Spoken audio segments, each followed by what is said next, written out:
আজকে স্বরূপনগর পত্রিকার অনলাইনে আমাদের সাথে থাকার জন্য আপনাদেরকে সাধুবাদ জানাই। আমি সৈয়দ রেজওয়ানুল হাবিব। আপনারা দেখছেন আজকের বিশেষ বিশেষ খবর। ঘোষণা করতে পারেনি।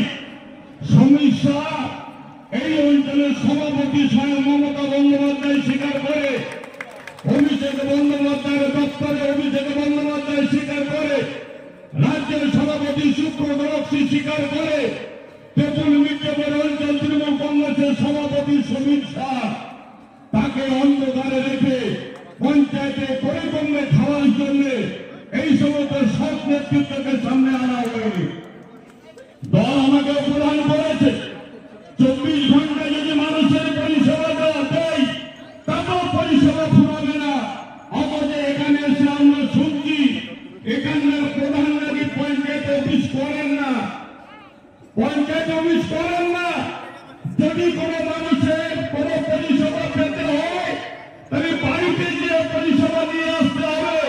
কেন মমতা বন্দ্যোপাধ্যায় বাড়িতে বসে পরিষেবা দেওয়ার জন্য কি প্রদান করেছে? তা নিশ্চয় নয়। আজকে স্বরূপনগর পঞ্চায়েত সমিতি ডেভেলপমেন্ট তেমন মির্জাপুর গ্রাম পঞ্চায়েতে এসে দাঁড়িয়ে যায় কেন? যদি কোনো কলেজ টিউবওয়েল টেন্ডার করে দেওয়া হয়, কমিউনিটি হলে টেন্ডার করে দেওয়া হয়, অ্যাডভান্স টাকা দিতে হয় কন্ট্রাক্টরদের, তাই নাহলে কন্ট্রাক্টর তেমন মির্জাপুরে উন্নয়ন করতে আসতে পারে না।